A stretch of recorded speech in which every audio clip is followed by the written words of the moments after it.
ግርግር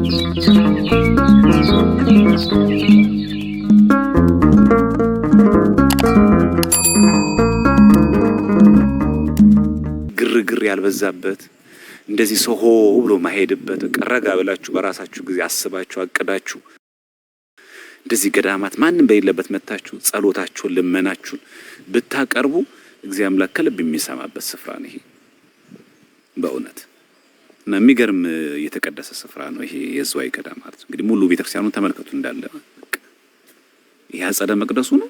ሙሉን ተመልከቱ። ይሄ ቅዱስ ገብርኤል ገዳም ነው። ሐመረ ኖህ ዘዋይ ቅዱስ ገብርኤል ገዳም ነው።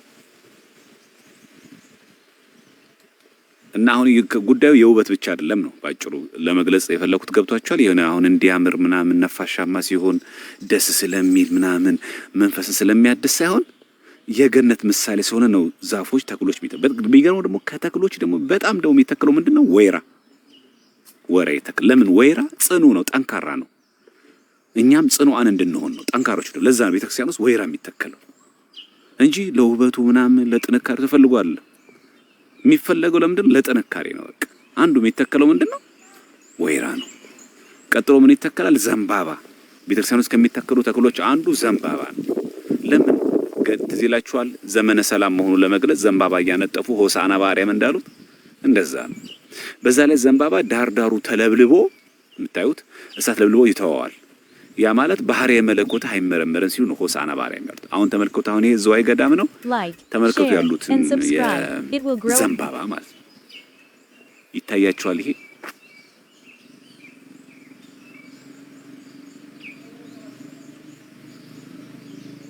ይታያችኋል ዘንባባው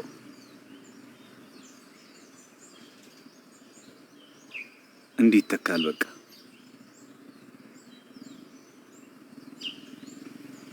ቤተክርስቲያን የገነት ምሳሌ ስለሆነች በዚህ መንገድ ቤተክርስቲያን የሚታነጽ። አሁን እዚህ ጋር ተቀምጣችሁ ስትጸልዩ፣ በዚህ በኩል ወዳችሁ እንደዚህ ስትጸልዩ በቃ መንፈሳችሁን የሚያድስ ምንም ሰው የሌለበት ጸጥ ብላችሁ ልመናችሁን ስለታችሁን ለእግዚአብሔር አቅርባችሁ የምትመለሱበት ይሆናል ማለት ነው። በጣም ነው የሚገርመውና እኔ እንደዚህ በተለይ አሁን ብዙ ጊዜ አይታችሁ ሆነ እንደዚህ የሆኑ ገዳማት ጸጥ ያሉ ገና ብዙ ጊዜ የምናገኘው እንደ ወደ ግብጽ ገዳማት ናቸው። በቃ በጣም በሚገርም ሁኔታ ተጠብቀው በነጽህና ሰው ሌላ ነገር ውስጥ ሳይገባ ታስበው የሚሰሩ እነዚህ ናቸው። በቃ እነዚህ ገዳማት ናቸው፣ አድባራት ናቸው እነዚህ።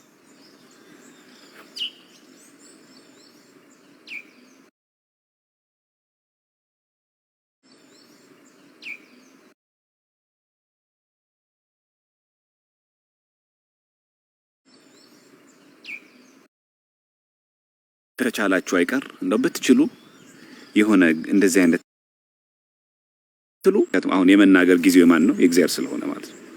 ጸጥ ምን ነው? ለዚህ ነው ጸሎት ከጨረስን በኋላ ለምንድን ነው ቁጭ ምንለው? ታውቃላችሁ? ለምንድን ነው ስፍራ ይዘን የምንቀመጠው? ምን ችግር አለው? እንደ ጸለይን ወዲያው ዝም ብለን ዘውለን ብንወጣስ? ለምንድን ነው የምንቀመጠው? እኛ ጸሎት ጸልየን ልመና አቅርበን ለምንን ወጣን። አሁን የማን ጊዜ ማናገር? የእግዚአብሔር የመናገር ጊዜው ነው። የእግዚአብሔር የመናገር ጊዜው ስለሆነ ጸጥ እንላለን። ከዛ ጸሎት ጸልያችሁ ቁጭ ስትሉ የተወሰነ ደቂቃ የሆነ መንፈሳችሁን እድስ የሚያደርገው ነገር የለም? የሆነ የምትረጋጉበት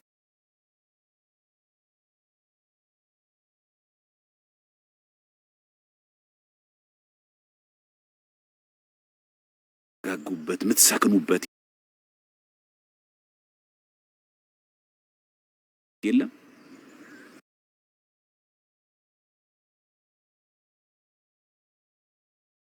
ልክ ጸሎት ጸልያችሁ ትንሽ ደቂቃ ከዛ በኋላ እንደውም ይላችሁ መሰላችሁ ውጣ ይላችሁ የከሆነ ሰው ከተቀመጠ እንዴ ሲላችሁ ባክ ትንሽን ቆይ ትላላችሁ። መቅደሱ ነው መንፈስ እግዚአብሔር የተናገረ ሰው ነው እኮ ነው። ውስጣችሁን የሚያረጋጋ ውስጣችሁን የሚያሰክን ስላለ እኮ ነው። ምንኩስናውን ውስጥ ገመልክት ይሄን ነው። በቃ ይሆናለው ብለን እንኳን ባንችል እንደዚህ ገዳማት መተን ተሳልመን ጸሎት አድርገን አሁን ለምሳሌ ከአዲስ አበባ በጣም ቅርብ ርቀት ነው፣ የ2 ሰዓት መንገድ ነው። መተን እዚህ ውለን ጸሎት ጸልየን ማታ ብንሄድ እኮ መንፈሳችን ታድሶ ይመጣል። ሰው ሸራተን አዲስ ውሎ ያድር የለ እንዴ? እስካላይ ተዝናናው የሌለ እንዴ? ኩሪፍቱ እጅ ተዝናንቼ መጣው፣ ሐዋሳ ሐይቅ እጅ ተዝናንቼ መጣው የሌለ ሰው እንኳን ለነፍስ እንኳን እንደዚህ ለሆነ ጉዳይ ቀርቶ እንኳን እንደዚህ ለሆነ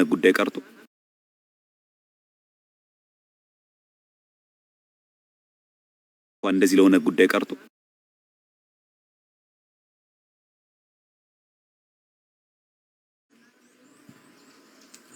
እነዚህ ቦታ ላይ ዝም ብላችሁ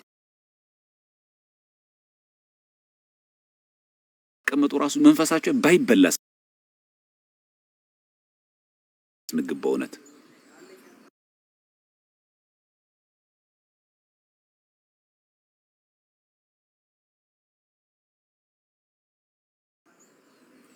እና እኛም ከአዲስ አበባ መተን ዛሬ እንደዚህ አይነት ገዳማት ቦታ እረፍት ነው አይደል? ሲታወቅ ሁላችንም እንፈልገው መንፈስ እረፍት ነው። ማንም ሰው የመንፈስ እረፍት ማይፈልግ ሰው የለም።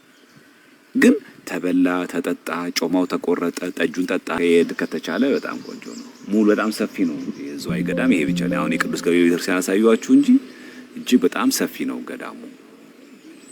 በጣም ሰፊ ነው እና በአዘቦት ቀን መጥቶ ቃለ እግዚአብሔርን ተምሮ በተለይ ደግሞ በመንፈስ ምንጨነቅ የመንፈስ መረበሽ ያለብን ያልተረጋጋን ሰዎች ካለን አለ አይደል እንተዋወቅ የለ በቃ መንፈሳችን የሚረበሽ ከቤት መውጣት የሚደብረን ሰው ማግኘት የሚያስጠላን ስንት አይነት ሰው አለ። በእውነት ጭንቅ ብሎት በድባት የተያዘ ሰው አለ። በጣም በቃ ከፍተኛ ድብርት ያለበት ቢበላ አይጠግብም፣ ቢጠጣ አይረካም፣ ብዙ ጭንቀቶች አሉበት። በቃ ምንም ነገር መንፈሱ አይረጋጋም። በቃ ብዙ አይነት ሰው አለ። በቃ በጣም ብዙ አይነት ሰው እና እንደዚህ አይነት ሰው ፍቱን መድኃኒቱ ይሄ ነው። በቃ እዚህ መምጣት ነው እና እዚህ መተን ከእግዚአብሔር ጋር ብንታረቅ አይሻልም? ክርስቲያኖች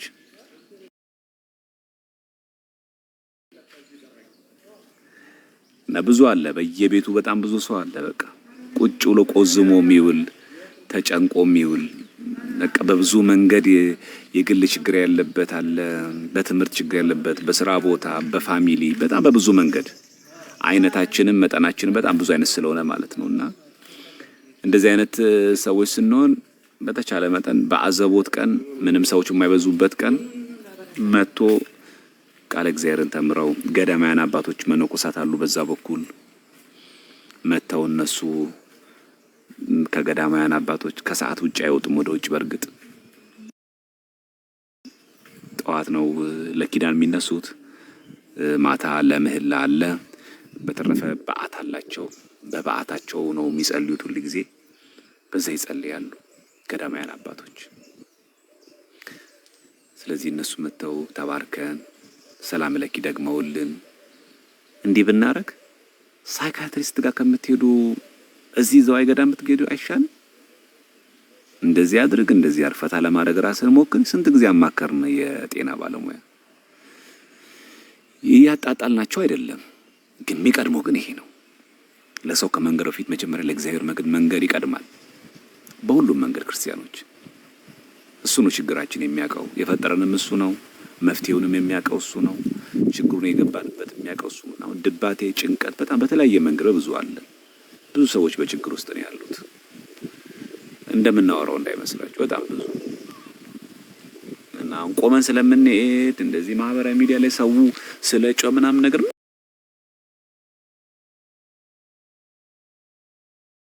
ምንም ችግር ያለ ሰው አይመስለውም። ግን አይደለም በቃ ይሄ ታዲያ ምድራዊ ገነት አይደለም ይሄ። በቃ ከእግዚአብሔር ጋር መጥቶ እዚህ ጋር ተገናኝታችሁ ከእግዚአብሔር ጋር ሆና በአራዳ ቋንቋ ኮርኒሳችሁ ቅርብ የሆነ ሰው ማለት ወዲያው ጓ የሚል ሰው አለ። በቃ ትንሽ ነገር የሚበቃው ሰው እዚህ መተህ ስትመጣ ጸጥ ስክን ትላለህ፣ ትረጋጋለህ፣ ትዕግስትን ትታደላለህ፣ እንደ ጸጋ ይሰጣል። እና በየቦታው ነው በቃ ላጤው ነው ጓ የሚል አለ፣ ብስጩ ሰው አለ፣ በትዳር ላይ ብስጩ አለች፣ በሴትም በወንድም በባልም በሚስትም አለ። በቃ ስሜታዊ የሆነ ሰው በቃ ግንፍል የሚል ሰው ይሄ ያሰክናል። በቃ እነዚህ መፍትሄው ምንድነው ታውቃለህ? እኔ በጣም ስሜታዊ ሰው ነኝ አትበል፣ ትችላለህ።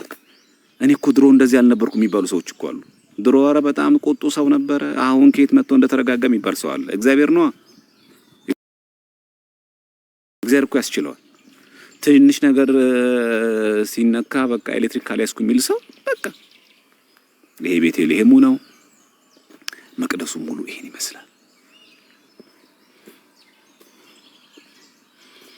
ገዳሙ ይሄ ነው በቃ ሙሉ ዙሪያው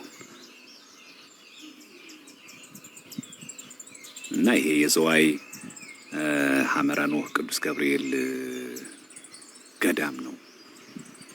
በነገራችን ላይ የተሐድሶ መናፍቃን ጭምር በድብቅ የመጡ እዚህ በተለይ ሸንኮራ ዮሐንስ ይሉ ይጠመቃሉ። በቃ ያኛው የገዳማውያን ቤት ነው። እሺ እዛ ጋር የምታዩት በዛ በኩል ቢጫ ቀለም የተቀባና ምን የሚታያችሁ ከሆነ ይሄኛው የገዳማውያን ቤት ናቸው። መነኮሳት እዛ ጋር አሉ እና አሁን የጸሎት ሰዓታቸው ስለሆነ መረበሽ ስለሌለብን እኛ ዋና ዓላማችን ቤተክርስቲያን መጥቶ ገዳማት መጥቶ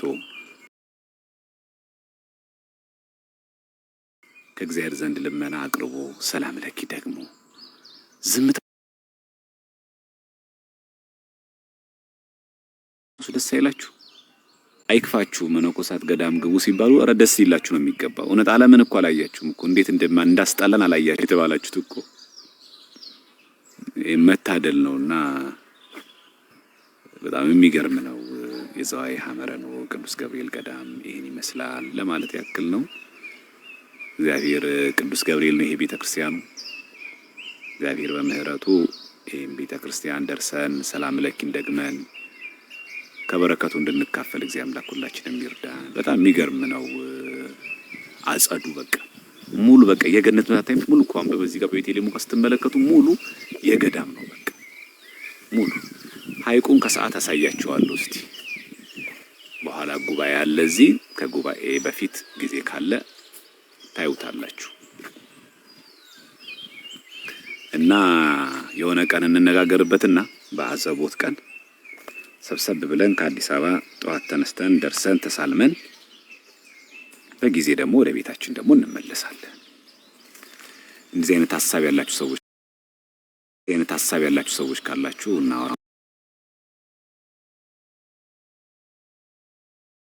አይነት ሐሳብ ያላችሁ ሰዎች ከኖርማል ሶሚያ ደግሞ ለስንት ነገር ብር እናወጣ የለ ለስንት ነገር እኮ ብር እናወጣለን ታውቃላችሁ። በጣም ለስንት ነገር ብር ይወጣል። በቃ ይሄ ነው ገዳሙ። ሉጣ አይበቃችሁም እናንተ ሰዎች?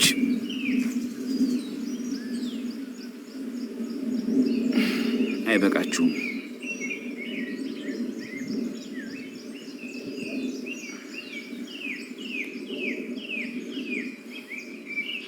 ከመጣን በዚህ በኩል እንሆናለን እኛ። ቤተክርስቲያኑ እዚህ ጋር አለ፣ እኛ በዚህ በኩል እንሆናለን።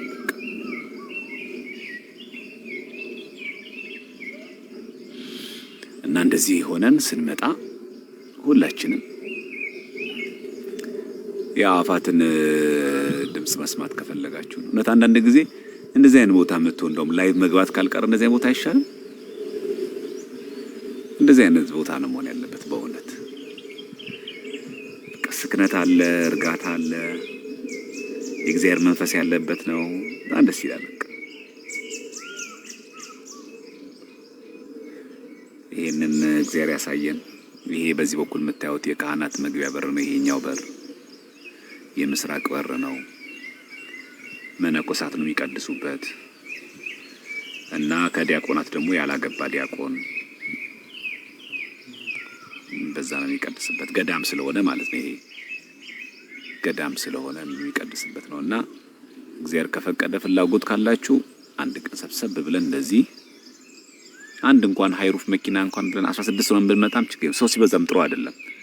የተወሰነ በቃ መጠን ያለ ሰው ተገኝቶ ቃለ እግዚአብሔርን ተምረን ሰላም ለኪን ደግመን በብፁዓን አባቶች ብፁዕ አቡነ ጎርጎርዮስ ካሉ በሳቸው ተባርከን እርሳቸው ከሌሉ ደግሞ እንደምታውቁት በገዳማውያን መነኮሳት ተባርከን እንመጣለን።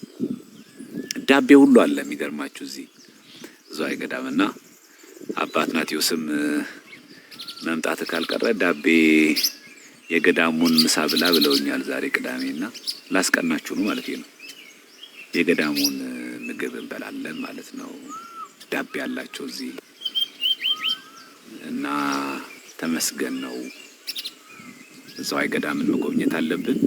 አጠገባችን ስለሆነ ቢያንስ አሁን ምክንያት አናቀርብም ነው። በቀደቁ መንገድ ምናምን ከቤተሰብ ወጥተን አድረን እንመለስበት ምናምን ሳይሆን እዚህ አጠገባችን የሁለት ሰዓት መንገድ የግል መኪና ከሆነ አንድ ሰዓት ተኩል ነው። ከአዲስ አበባ በፈጣን መንገድ መጥቶት ከአዲስ አበባ ዝዋይ ይበቃ ቀጥታ እዛ ወደ ገዳሜ ወደ ካፌ ምናምን መሽከርከር ምናምን መዞር መጦዝ የለውም። በቃ አርፈ እንትላለ ሲሆን ደግሞ ሰላም ቢሆን ደግሞ የጸጥታ ችግር ሳለን እንጂ ደሴቶቹ ደግሞ ቢታዩ ደግሞ የዝዋይ ገዳም ደሴቶች ደግሞ ይገርሙ። ታቦተ ጽዮን እዚህ 40 ዓመት የተቀመጠችበት በዩዲት ጉዲት ዘመን እዚህ ነበር የተሸሸገችው ዝዋይ ገዳም እና የሚገርም ነው። የወፊቷን ድምጽ ስሙ ምን እንደሆነች እኔ የተቀመጥኩ ወዛ 10 ዓመታት ተጫዋለች እና እንደዛ ነው። ከቅዱሳን በረከት እግዚአብሔር አምላክ ይክፈለን፣ መጨረሻችን ያሳምርልን።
አዎ እንትን ላይ ስለሆነ መልእክት እንዲያስተላልፉ ላገናኛችሁ ነበረ ከአባ አትናቴዎስ ጋር። ግን እሳቸው ያው ምረቃ ላይ ስላሉ ለዛ ነው ስለ ገዳሙ የሚነግሩን ነበረ።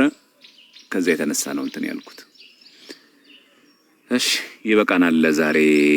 እግዚአብሔር በሰላም ያገናኘን። የዝዋይ ገዳምን እናያለን። አሁን ደግሞ የገዳሙ ተማሪዎች የሚማሩበትን የሚመገቡበትን ምግቡን ደግሞ ታያላችሁ። የሚበሉትን ምግብ ማለት ነው አለ፣ ያ ሁሉ አለ። በዚህ አጋጣሚ እዚህ ገዳም ገብተው የሚማሩ ልጆች ከጎዳና ተዳዳሪ የሆኑ ልጆች በጣም የሚገርማቸው የጎዳና ተዳዳሪ የሆኑ ከመንገድ ላይ የወደቁ ልጆችን ብድግ አድርገው ነው እዚህ ገዳም ውስጥ የሚያስተምሩት። እንዲህ ገንዘብ መክፈል የሚችል አቅም ያለው ሀብታም የሆነ አይደለም። በቃ ይሄንን ሁሉ ተክል የሚያለሙት ይሄን ሁሉ ዛፍ ተክለው ምናምን የሚያጸዱት ተማሪዎች ናቸው። የገዳሙ ተማሪዎች የአብነት ትምህርትም እየተማሩ ስራም እየሰሩ ሁለት ስራ ነው የሚሰሩት። እዚህ ዝዋይ ገዳም ያለ በሙሉ ተማሪ ዝም ብሎ ብድግ ብሎ ምግብ እየበላ እየተማረ መተኛት አይደለም። ሙሉ የምታዩት ተክል በሙሉ የተከሉት እነሱ የሚንከባከቡት ውሃ የሚያጠጡት እነሱ ሙሉ እነሱ ናቸው። እዚሁ ገዳም የሚማሩ ልጆች ማለት ነው።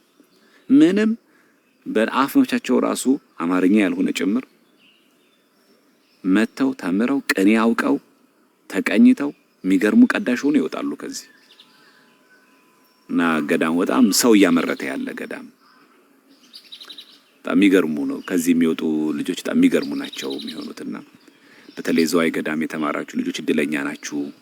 አትርፉበት፣ አደራ ቤተክርስቲያን እንዳታሰድቡበት። ከዚህ ገዳም ወጥቷል ተብሎ መናፍቅ ሲኮን ያሳፍራል። ለዛ ነው። እንደምን አሉ አባታችን? አዎ መጣሁኝ ብሎ ከዛ ቃላይ ድረስ ሄዷል። ይመጣል አባታችን። ታታገኙት እንዳትወጡ። እሺ እሺ እሺ አባታችን እሺ። እንግዲህ ዳን አዎ አይ አልያዝኩም እንኳን ላይቭ ላይ ነበርኩኝና እኔ እንደውም አዎ በቃ ዝዋይ ገዳምን እያሳየኋቸው ነው ላይቭ ላይ። በቃ ሲጨርሱ ይነግሩኛል።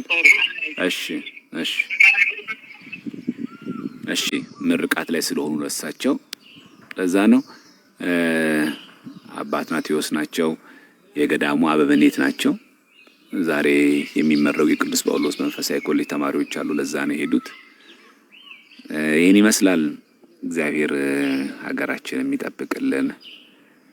የተበታተነው ያልተሰበሰበው በብዙ ጭንቀት ያለው ሐሳባችንን እሱ ቸሩ መድኃኔዓለም ይሰብስብልን። በቃ አደራ መላችሁን እሱን ነው። እሱ ይሰብስብልን። ብዙ እኔ ከማያቸው ሰዎች አብዛኛው ወጣት በተለይ ቲኔጀሮች አይታችሁ ከሆነ ብዙዎቹ በቤት ውስጥ ተቆልፈው ነው ያሉት። እውነቴን ነው ብላችሁ እንደ ሶሻል ሚዲያ ሰውን ያስጨነቀ የለም። የምታዩት እንዳለ ሶሻል ሚዲያ ጭንቀት ነው። ዜናዎቹ ሁሉ ያስጠላሉ፣ ጆሮ ጭው የሚያረጉ ናቸው። የሚያረጋጋ ነገር የለም ምናምንና እንደዚህ ነገሮች ሲፈጠሩ ውስጣችን በጣም ይረበሻሉ። እና እንደዚህ አይነት ቦታዎች ለህይወታችሁ ጊዜ ስጡ ለማለት ነው። እሺ አደራችሁን። በቃ ቫኬሽን ብሎ ሰው ይወጣ የለ ሰው ልዝናና ፈታ ልበል ብሎ ይወጣ የለ። በቃ እንደዛ ብላችሁ ማውጣታችሁ ካልቀረ ከዚህ የበለጠ ምን አለ? መንፈስን የሚያረጋጋ ነገር ከዚህ የበለጠ ምን ቫኬሽን አለ? ምን ፈታና ደስ የሚያሰኝ ነገር አለ? ዋይኖት ለምን እዚህ አትመጡ? በቃ ቤተሰቦቻችሁን ይዛችሁ ካላገባችሁ እናት አባት ወንድም እህት ይዛችሁ መጣችሁ፣ መኪና ካላችሁ እየነዳችሁ መጣችሁ፣ ውላችሁ ከእግዚአብሔር ጋር ተነጋግራችሁ ለምናችሁ ጫዋታችሁ ራሱ የተመጠነ ይሆናል። ከቱም ገዳም ነው ያላችሁት። ዝባዝንኪ አታወሩም። የረባ ነገር ታወራላችሁ። መንፈሳችሁ ስክን ብሎ ቤት ትገባላችሁ። የማታው እንቅልፍ እንዴት እንደሚጣፍጥ የሚገርማችሁ፣ እንዴት ደስ እንደሚል። ለምን? ገዳም ነዋ። ምክንያቱም ቦታው የሰላም ነዋ። ቤቱ እግዚአብሔር ቤት ነዋ። ስንት እኮ እንቅልፍ ማይተኛ ሰው እኮ አለ። ስንት ቤት ይቁጠረው እኮ በቃ የሚያምር አልጋ ላይ ብቻ ስለተኛ መስሏችኋል እንዴ? ኤርፎን አድርጎ እኮ የሚተኛ ሰው እኮ አለ። እንቅልፍ የማይወስደው ኤርፎኑን እየሰማ የውስጡን ጩኸት ላለማዳመጥ፣ ጭንቀቱ ላለማዳመጥ ኤርፎን አድርጎ የሚተኛ ሰው አለ። አጠገቡ ላይ ስልክ በትልቁ ከፍቶ እንቅልፍ ስልክ ካልከፈተ፣ ቪዲዮ ካልከፈተ፣ ዘፈን ካልከፈተ እንቅልፍ የሚወስደው እኮ ሰው አለ። ይሄ ውሸት ነው እንዴ? እውነት እኮ ነው። እውነቴን ነው የምላችሁ። እውነት እንቅልፍ የሚወስደው ሰው አለ። በጣም የሚጨነቅ ሰው አለ። እና አሁን ለዚህ መፍትሄው ሙዚቃ ከፍቶ ማደር አይደለም። እቺ ናት በቃ መቅደሱ ናት። እውነተኛ ሰላም ያለው እዚህ ቤት። ኤርፎኑንም ችግር በየቀኑ ተከፍቷል። በየቀኑ ግን እዛው ነው ችግሩ። በተጠበቀበት ነው የሚቀጥለው። መፍትሄ ያለው ግን እዚህ ቤት ነው በቃ። እና የሆነ ገዳም ደርሼ ልምጣ ውዬ ልምጣት ልመዱ። በቃ ዛሬ ቅዳሜ አይደለች? ነገ እንኳን እሁድ ከቤተሰቦቻችሁ ጋር ብትውሉ እዛ ሰፈር ምናምን ማህበራዊት እንኳን ብትሉ እቺን ቅዳሜ ይህንን ለዚህ ለእግዚአብሔር ብትገብሩለት መልካም ነው። በመልካም ነገር እናውለው። ጊዜ ሲኖራችሁ በተለይ ተማሪዎች ክላስ ከጨረሳችሁ የትለዋል ብላችሁ ከሰኞ እስከ ዓርብ ከምትቦዝኑ በየቦታው ብር አዋጣችሁ መጠጥ ቤት፣ ግሮሰሪ፣ ክለብ ከምታድሩ እኔ ልምከራችሁ እዚህ ብትመጡ በጣም ቆንጆ መንፈሳዊ ተረጋላችሁ። ሰው ለመምከር የምትፈልጉ እዚህ ወጣችሁ ትመከሩት። አልሰማ ያላችሁ ሰው የለም። ምክር የማይሰማ ሐሳብ የማይሰማ በጣም ግልፍተኛ ሰው ይመጣ። እስቲ ይዛችሁት እዚህ ነው በቃ። እስቲ እዚህ ቤት እስቲ ይነጋገር። የሆነም ጭቅጭቅ የምታረግ ማትረዳ ፍቅረኛ ካለች እስቲ ይዛሃትና እዚህ ገዳም እስቲ ቁጭ ብላችሁ እዚህ አውሩ። እስቲ አለ አይደል እንደዚህ አይነት ነገር ማድረግ።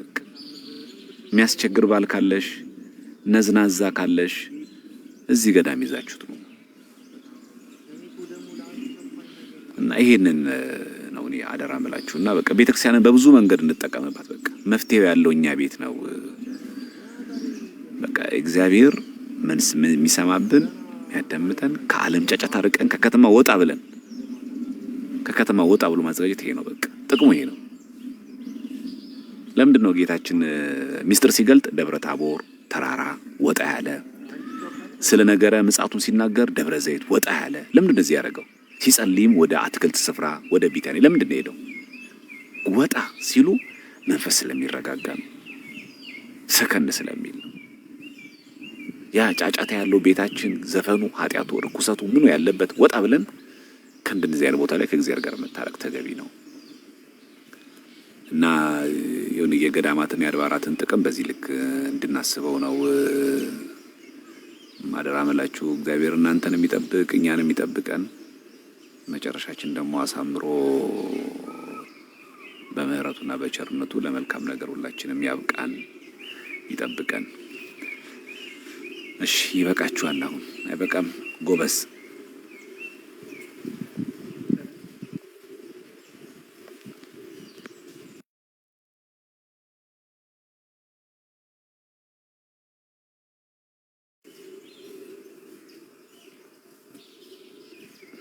ይሄ ዘዋይ ነው። አሁን አርፍዳችሁ ለገባችሁ ሰዎች የዘዋይ ገዳም ነው።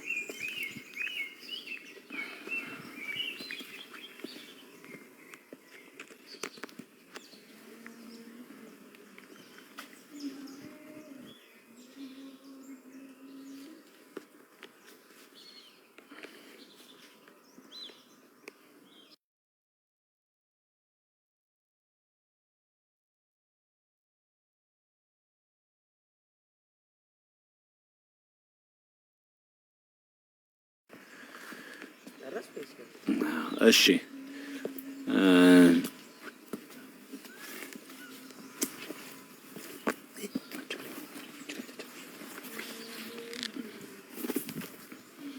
እስቲ በገዳሙ የሚለሙትን ደግሞ ላሳያችሁ። ወደዛ ጋር ሄደን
በዚህ በኩል የሴቶች ነው። ይሄኛው የሴቶች መግቢያ ነው። በዚህ በኩል መቅደሱ በዛች በኩል ሴቶች የሚገቡበት ነው። ይሄኛው የምስራቁ በር ነው።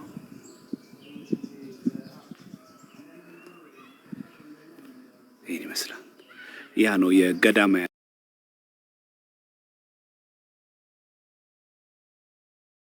ያናሉ እዛ ጋር መነኮሳት ያ ቤት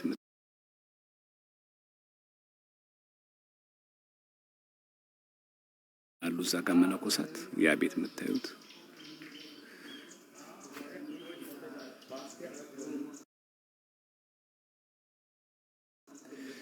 ይሄ ነው ገዳም።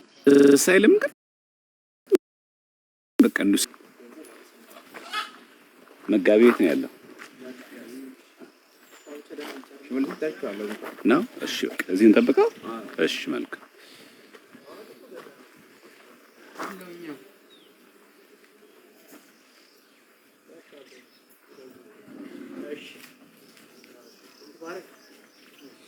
እንደምን አለ? ሰላም አለ? ሰላም አለ? እግዚአብሔር ይመስገን። ተባረክ። ስልክ ይዤ ነው። ሰላም አለ? እንዴት አለ? ሰላም አለ? እግዚአብሔር ይመስገን። ይሄ ገዳሙ ምግብ የሚሰራበት ነው። ያ የተማሪዎች የሚመገቡበት ነው። ያ ክላስ ተማሪዎቹ እዛው ገዳሙ ነው የሚመገቡበት ነው። እቺ የገዳሙ ባጃጅ ናት። ለተለያየ አገልግሎት ሲወጡ የሚጠቀሙባት የገዳሙ ባጃጅ ናት እቺ። ይሄ ማለት ነው።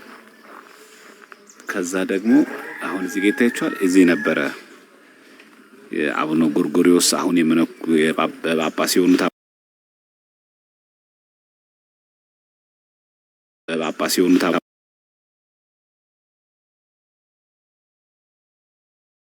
ጳጳስ የሆኑት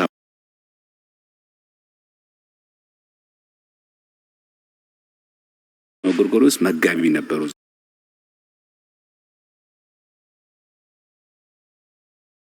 እዚህ ገዳም ይሄ ነበር፣ እዚህ ነበር የሚመጣው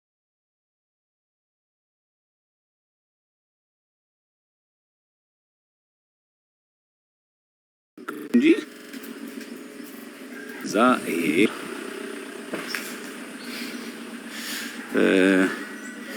እንትን አሳያቸዋለሁ። አቡነ ጎርጎርዮስ በመኪና አደጋ ካረፉ በኋላ ያቺ መኪናቸው አለች፣ እሷን አሳያቸዋለሁ። 1982 ላይ በመኪና አደጋ ነው ያረፉት። ያቺ የተገለበጠችዋ መኪና አለች፣ እሷን ብታዩት አቡነ ጎርጎርዮስ ካለ ያሳጣችን መኪና ናት። ያረፉት በመኪና አደጋ ስለሆነ እሳቸው ማለት ነው። ወደዛች ጋር ትመስለኛለችና ሁሉም በስራ ነው። ዝም ብሎ መቀመጥ አይቻልም። እንጨት የሚፈልጥ አለ፣ ውሃ የሚቀዳ አለ፣ የሚኮተኩታል። ሁሉም በተራ በተራ ነው። እንጨት የሚለቅም ሌላ ነው፣ እንጨት የሚፈልጥ ሌላ ነው፣ ምግብ የሚያበስል ሌላ ነው፣ የሚያቦካ ሌላ ነው፣ አትክልት የሚተከትል ከዛ ነው። ሮቴት ያደርጋሉ።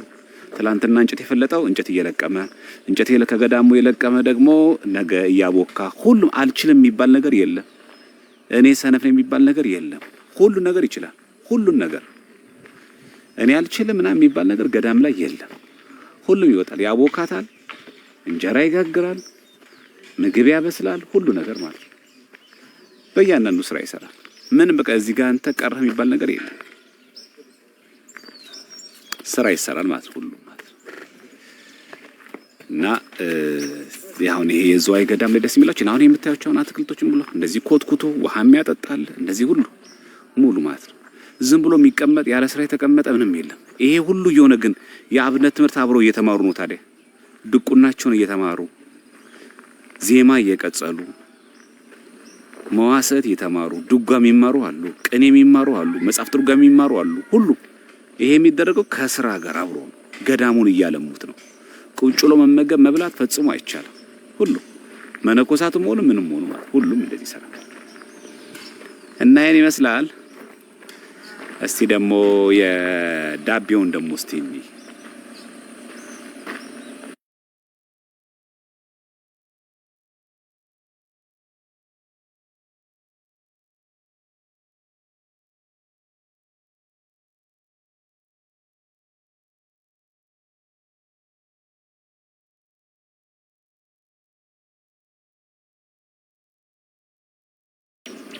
እሺ ገዳሙን መጋቢ መነኩሴ አግኝተናል።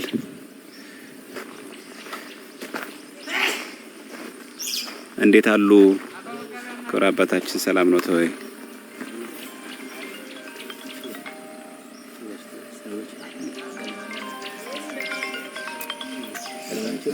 እንዴት አሉ? ሰላም አሉ? እንዴት አሉ? ሰላም አሉ? የበረቱልን ሰላም አለ? እግዚአብሔር ይመስገን። እግዚአብሔር ይመስገን። እሺ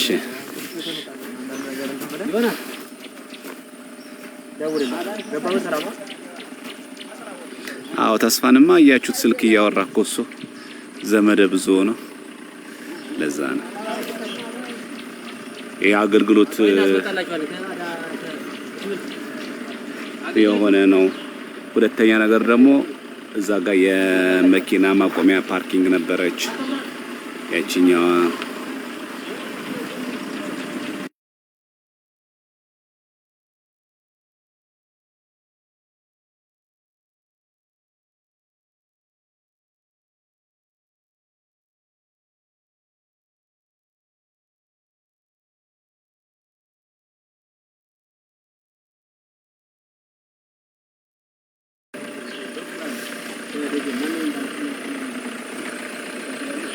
እሺ ይሄን ነውና ገዳማዊ ሕይወት ሲባል ብዙ ሰው ቁጭ ብሎ ምናምን ተምሮ ብቻ እየጸለዩ የሚተኛበት አድርጎ ስለሚያስብ ይሄ ያው ምስክር ነው። አሁን ግብጾች ደግሞ ከኛ ይበልጣሉ፣ የምታውቁት ነው። ገዳማቸው ኤክስፖርት ያደርጋል። እንደዛው አይ ገዳም ብቻ እንደዚህ ማድረግ ብቻ ማልማት አይደለም። ከቴምር ምርት ያገኛሉ። ዴኦልድ ቺክን አለ፣ የአንድ ቀን ጫጩት አለ፣ አንድ ቀን ጫጩት የሚያገኙት ገቢ አለ። በእነዚህ ሁሉ ይታድራሉ። እነሱ ጋር ምንም ስራ የማይሰራ ሰው የለም። እና በቃ ስራው ሲሰራ ከልብ የሚሰራበት ቦታ ነው እና የሚገርም የተቀደሰ ቦታ ነው።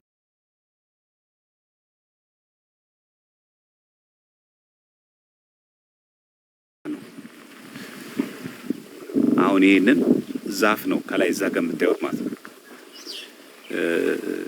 አሁን ይሄንን ማንም የለም፣ ሁሉም ስራ ይሰራል። ተቀምጦ ምናምን የሚቀመጥ ነገር የለም። ስራ ሁሉ ነው የሚሰራው።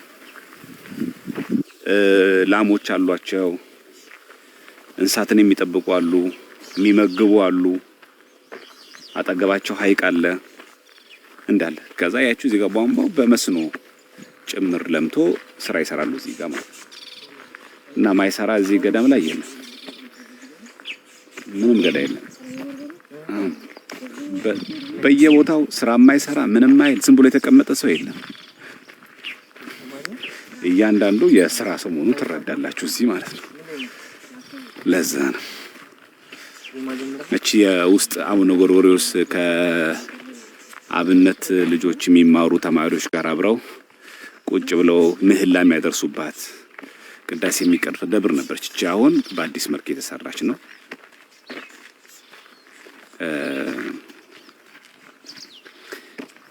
ገዳማት በጣም በስራ አሁን እንግዲህ ደግሞ የበለጠ ደግሞ ስራ ብንሰራበት ደግሞ አስቡት ምን ሊሆን እንደሚችል ማለት ነው። እንደዚህ አድርገን እኛ እንኳን እንደዚህ ምንም ሳምፕል ከሆነ ይሄ ሁሉ አሁን ክፍት ቦታ ምናምን ነገር ደግሞ ስራ ቢሰራበት አስቡት ምን ሊሆን እንደሚችል። ይሄ አሁን ሙሉ ልጆች ናቸው እዚህ ጋር አሁን የሚሰሩበት። ተመልከቱ እንደዚህ እያንዳንዷ ችግኝ ትኮተኮታለች። እያንዳንዷ እንክብካቤ ያላት ዝም ብሎ የሚበላ ዝም ብሎ የሚጠጣ ዝም ብሎ የሚንካል የለም። ሁሉ እና ዝም ብሎ የሚቀመጥም የለም ማለት ነው። ለዛ ነው በዚህ መንገድ የልማት ስራ ይሰራሉ። እሺ አቡነ ጎርጎርዮስ በ1982 በመኪና አደጋ የተረፉበት ያቺ መኪናቸው እዚህ አስቀምጠዋታል ለታሪክ ብለው ማለት ነው። እሷን መኪና ላሳያችሁ ብዬ ነው ወደዚህ ያመጣኋችሁ ማለት ነው። የዝዋይ ገዳም በጣም ሰፋ ያለ ገዳም ነው። ሐይቅ ዳር ነው። በዛ ዘመን በረሃ ሆኖ እንኳን እነሱ ግን ጠብቀውት ያሉ ስለሆኑ ያቆዩት ነው። እሺ እኒ ገዳማያን እያያችሁ ከሆነ ልብስ እያጠቡ ነው ልጆች። መኪናዋ እቺ ናት።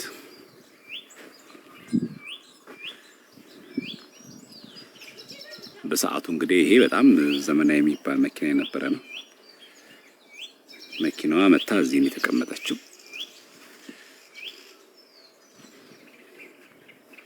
1982 ነበረ ከገዳም ወጥተው ለሐዋርያዊ ተልእኮ ሲወጡ መኪናዋ ተገልብጣ ያውሳቸው በህይወት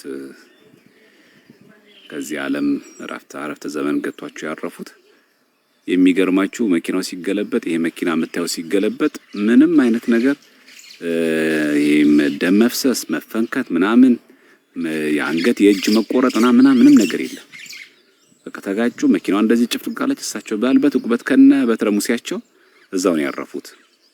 በቃ ምንም ይሄ ደም ፈሱ ምናምን ጨፍልቋቸው እግራቸው እንደዚህ አድርጎ ምናምን እጃቸው ምንም ነገር የለም።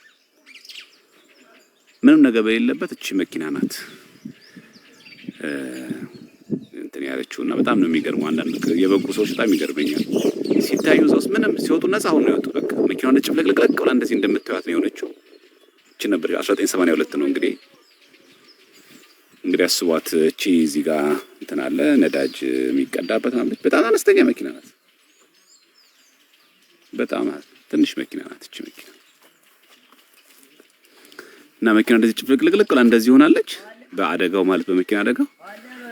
እሳቸው ግን ምንም በቃ ከነበተረ ሙሲያቸው ልክ እንደተቀመጡ ባሉበት ነው እሳቸው ያረፉት። ይሄን ይመስላል ማለት ነው። በረከታቸው ይደርብን ነው የሚባለው።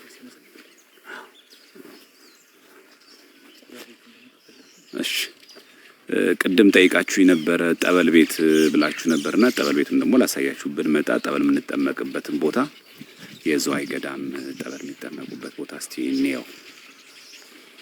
አይታችኋል። እነዚህ ህፃናትን ልብሳቸውን እያጠቡ ምናምን ተዘጋጅተው ምናምን ነው የሚሉት። ዝም ብሎ የለም። እሺ ጠበል ቦታ ነው።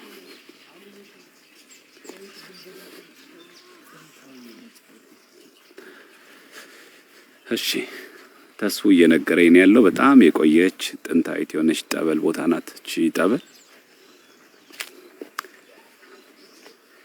ይሄኛው ነው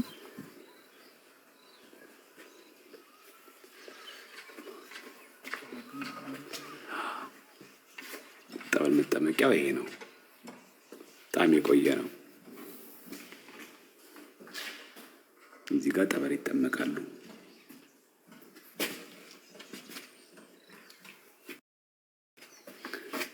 እና የሆነ ይሄ ዘዋይ ገዳም ስናስብ በጣም ብዙ ስራ ይሰራል።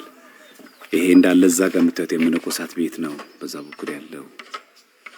ከዚህ በኋላ ያለው እንዳለ ሐይቅ ነው። በቃ ከዚህ በኋላ ያለው ሐይቅ ነው። ቼክና ነበር ቤተክርስቲያን የተሰራች ያለች ናት።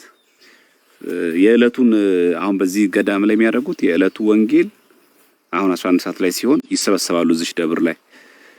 አሁን እየታደሰ ሰው ነው እንጂ መቃኞ እዛ ገብርኤል ቅድም ያየነው ላይ ደባል ሆኖ ስለገባ ነው እንጂ እዚህ ደብር ነው በቃ ይሄ የሚሰራው ቤተክርስቲያን ላይ ነበር። ሰርክ መርሃ ግብር ላይ ሁሉም የቆሎ ተማሪ ይመጣል፣ እዚህ ይመጣል። የዕለቱን ወንጌል በቃሉ ይላል። የማቴዎስ ወንጌል ምዕራፍ 24 ቁጥር 1 እስከ 13 ከሆነ ከምዕራፍ 1 ከምዕራፍ 24 ቁጥር 1 እስከ 13 ከ1 እስከ 13 ቁጥር በቃሉ ነው የሚለው ወንጌሉን በቃሉ። ከዛ እሱ ካለው በኋላ የተመረጠ ሁሉም እጅ ያወጣል። ሁሉም አጥንቶ የሚመጣው የዕለቱን ከግጻይ ያነባል። ዛሬ በ4 ሐምሌ 4 የሚነበው ግጻይ ምንድነው? ወንጌሉ እሱም በቃሉ ብሎ ይመጣል። ከ1 እስከ 26 ካለ ከ1 እስከ 26 በቃሉ ይላል። እስከ ፍጻሜ ከሆነ እስከ ፍጻሜ በቃሉ ይላል። ከዛ እሱ ካለ በኋላ ከዚህ ጥቅስ ጋር አብሮ ተጓዳኝ የሆኑ ጥቅሶችን ደግሞ አጥንቶ ይመጣል። ከዕለቱ ወንጌል ጋር የሚዛመዱ የቅዱስ ጳውሎስ መልእክታት ከብሉይ ኪዳን መጻሕፍቶች ጭምር እያጣቀሰ ከዕለቱ ጥቅስ ጋር አብሮ የሚሄድ በቃሉ በአማርኛ በግዕዝ ያቀርባሉ። በቃላቸው ነው መነገራቸው። የየዕለቱ ልክ ነገ እሑድ ነው። ቅዳሴ ካስቀደሱ በኋላ ሰርክ ምህላ ላይ ይመጣሉ። ሁሉም የቆሎ ተማሪ መጥቶ የዕለቱን ወንጌል በቃሉ ነው የሚለው።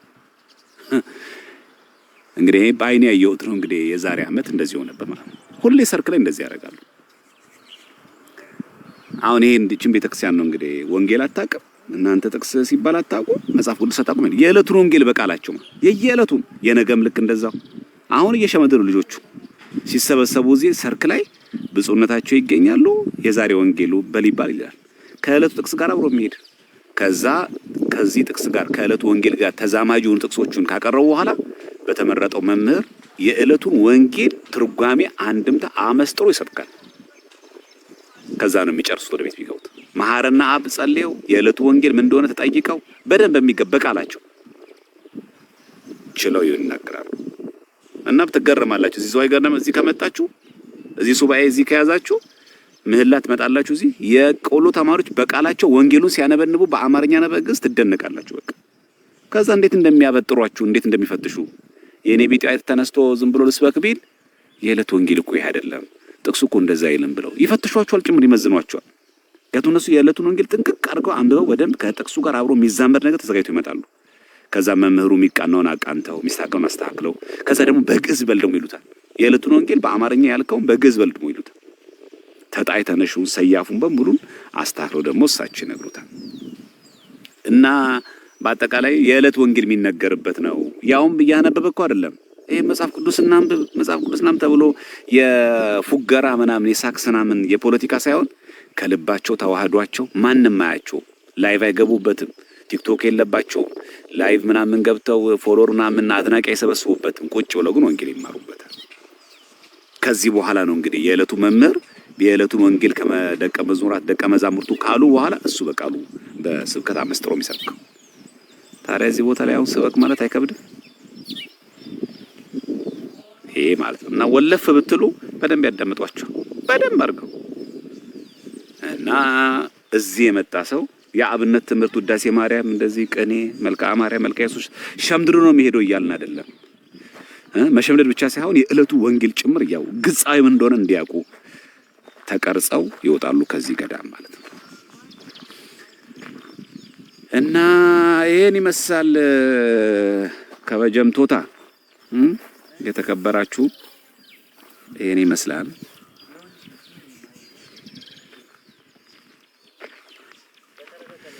ይሄን ይመስላል። በረከታቸው ይደርብን የብፁዕነታቸው እዚህ ጭው ያለ በረሃ መተው ገዳም መስርተው ገዳማቸውን ሳይለቁ አጽንኦ በዓታቸውን አጽንተው ገዳም መስርተው ጳጳስም መነኩሴም ገዳማ ሕይወትም የሲኖዶስ አባልም ሆኖ ቤተክርስቲያን ደግሞ በእውቀትም ጭምር አገልግለው ዛሬ የትኛውም መጽሐፍ ሲታተም የቤተክርስቲያን ታሪክ በዓለም መድረክ የማያጣቅስ የለም። የብፁዕ አቡነ ጎርጎርዮስ ካለ መጽሐፍ ስቲል ዛሬ ማጣቀሻ ነው። የቤተክርስቲያን ታሪክ መጽሐፋቸው አሁንም ያልታተመ ወደ 7 የሚጠጋ መጽሐፍት አላቸው። የብፁዕ አቡነ ጎርጎርዮስ ካለ አያችሁ፣ እውቀትን ምንኩስና ከገዳማ ሕይወት ጋር አስተባብረው ከጸሎት ሕይወት ጋር አስተባብረው የሚኖሩ አባት ነበሩ። እግዚአብሔር በወደደው ጊዜ ወሰዳቸው። እሱ ስለማይሳት እግዚአብሔር ሁሉ ትክክል ስለሆነ እግዚአብሔርን ስለ ሥራ ሁሉ እናመሰግነዋለን። እግዚአብሔር ሁሉ የሚመሰገንበት ነው። እዚህ ቅኔ ነው የሚቀኙበት። ይሄ ቤት ትደነቃላችሁ። እዚህ ቤት የሚቀኝ ቅኔ የቡሄ ቀን ብትመጡ 13 ደብረ ታቦር ቀን ማለት ነው። በቃ የሚቀኘው ቅኔ ልጆቹ ህፃናቶቹ እንግሊዝኛ ጭምር በእንግሊዝኛ ጭምር ይቀኛሉ። ወጣትም ሰው ልጆቹ ህፃናትም እያታዳጊ ስለሆኑ አካዴሚሻንም ናቸው፣ ይማራሉ ዓለማዊ ትምህርታቸውም ጭምር። ከዛ እዚህ ዙሪያ ገዳም ይማራሉ። ሲቀኙ ቅኔ ትገረማላችሁ። በቃ እየተቀባበሉ ማለት ነው። በቃችሁ እስኪባሉ ድረስ በዚህ ቅኔ ይቀኛሉ ማለት ነው። አይሰማም? ኦ ይሄ ሁሉ አውርቼ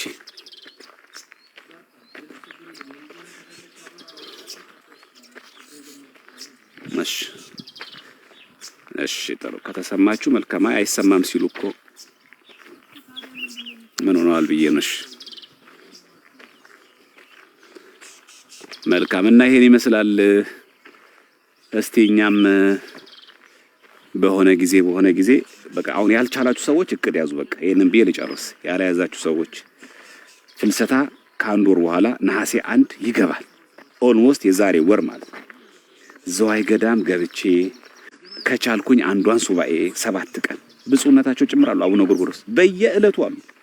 በየቀኑ እዚሁ ሱባኤ ትገባላችሁ። እዚሁ ቤት ይሰጣችኋል ማረፊያ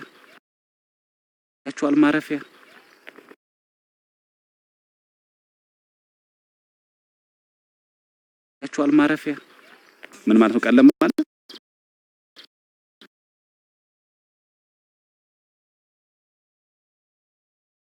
ለምሳሌ አንድ ሰው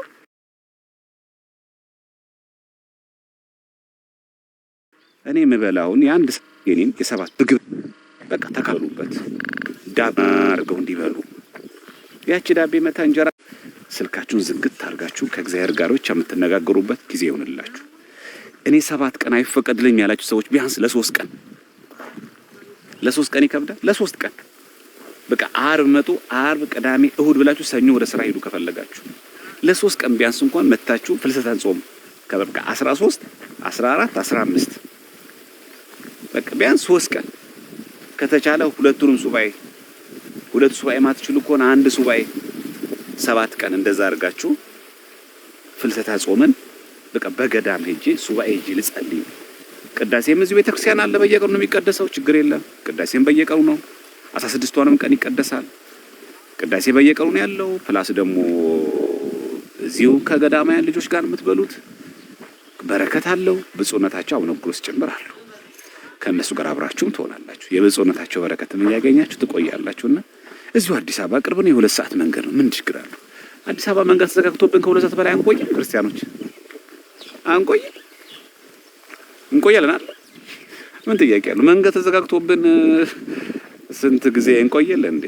አላያችሁም? ባለፈው ያርሳን ጨዋታ ላይ ከሌሊቱ 8 ሰዓት ላይ ቦሌ መንገድ ተዘጋግቶ ምናምን ደሞ ነው ቆረን እንድትሉ ነው። ችግር የለም እንግባና እና እንደዛ ብታረጉት የበለጠ ከዛ መንገድ ላይ ቁጭ ብለን አዲስ አበባ ላይ ከ2 ሰዓት በላይ መንገድ ትራፊክ ተዘግቶ እኮ እናቆያለን። እና ምን ጥያቄ አለው? ስለዚህ እንደዚህ አይነት ገዳማዊ ቦታ ላይ ብንሰነብት ጥሩ ነው። አባታችን ደግሞ ትንሽ ስለ ገዳሙ ይሉልናል። ይሄንን ገዳም በተመለከተ አባታችን ትንሽ ካሉን በኋላ እንዘጋለን። በቃ እሺ። ክቡር አባታችን ላይቭ ላይ ነው ያለነውና የዝዋይ ገዳምን ያስጎበኘናቸው ፍልሰታ ጾምን ባለፈው እዚህ አመት እዚህ ነበርንና ከናንተ ጋር አብረን እና ጾምን እንደው ፍልሰታ ጾምን እንደዚህ እየመጡ እንዲጸልዩ እዚህ መጥተው ሱባኤ እንዲገቡ ምናምን አስበን ኢቭን ደግሞ ሲጨነቅ ለተረበሸ ሰው አዲስ አበባ ቀርቦም ስለሆነ እዚህ ናዝሬት ጠዋት እንኳን ቀዳሜ ከቤቱ ቢወጣ 2 ሰዓት ላይ እንኳን እዚህ የ2 ሰዓት መንገድ ተጉዞ ገዳሙ ውሎ ዝዋይ ገዳምን ተሳልሞ ቢመለስ ቀላል ነገር አይደለም። የገዳሙ በረከትም ያድርበታል እና ይሄን እያሳሰበን ነበርና እርሶ ስለ ገዳሙ ምንነት ያለው በረከት እና እናንተ የምትበሉትን ዳቤ ልጆቹ የሚበሉትን ምግብ ምን እንደሆነ እና እስቲ ትንሽ ስለ ገዳሙ ገለጻ ቢያደርጉልን አባታችን።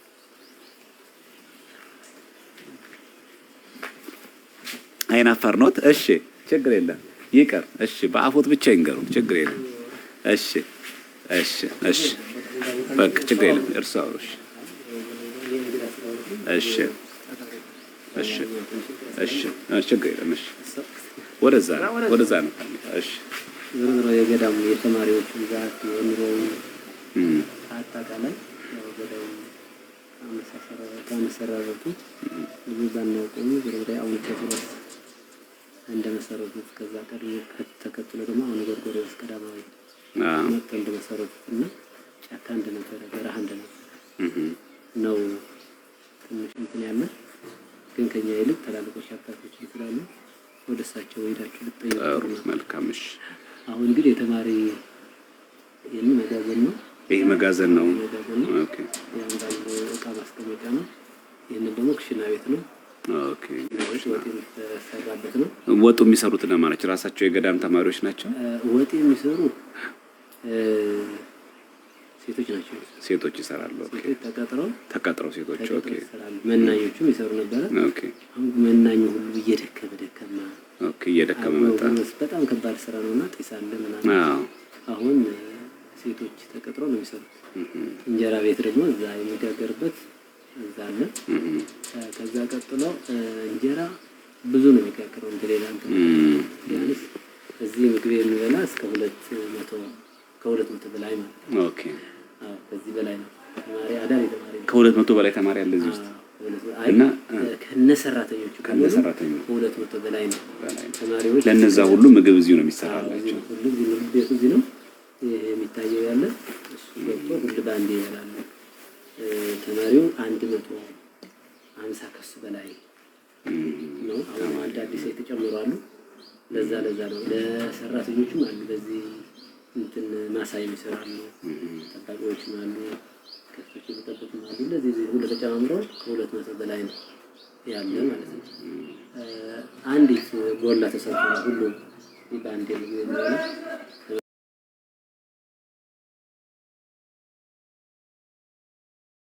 ደግሞ ተናንሾች አሉ ወላጅ አልባ እነዚህ አሁን ህፃናት ናቸው። ከዚህ በታች ዮናስ የሚባል ተናንሾች ልጆች ህፃናት አሉ። ከዚህ በላይ ከነዚህ ዋናው ተናንሾች የሚባል እነዚህ ናቸው። ከዚህ በላይ ደግሞ እነዚህም አሉ። እነዚህ ህፃናት አሁን እንደዚህ የህፃናት እዚህ ታች አለ ቢታንያ የሚባል የአልአዛር ቤት ወይም ደግሞ የአልአዛር ሀገር የተሰየመ ነው። እሱ ህፃናት ስር ስለሆነ የህፃናት ቤት ነው እሱ። ይሄንን ደግሞ ፎቆ የተላለቆች እስከ 18 ምናምን በላይ የሆነ የመነኮሳት ነው በዚህ በታች ነው። ኦኬ። እንደዚህ ተብሎ የሰራተኞች የሴቶች ደግሞ በዚህ ያለ ቤት በጣም ጥሩ ገዳሙ ይመስላል። ጥሩ በቃ እሺ። እስቲ የዕለቱን ምግብ እንብላ እስቲ። የገዳሙን ወዴት ነው? ወደዛ ነው። እሺ። እና አሁን እዚህ ላይቭ ላይ ያሉ ሰዎችን እርሶ እዚህ ይሄዱ ሰላም ለኪ ድገሙልንና ይሄን ላይቭ እንጨርስ። ወደ 200 ምናምን ሰዎች አሉ።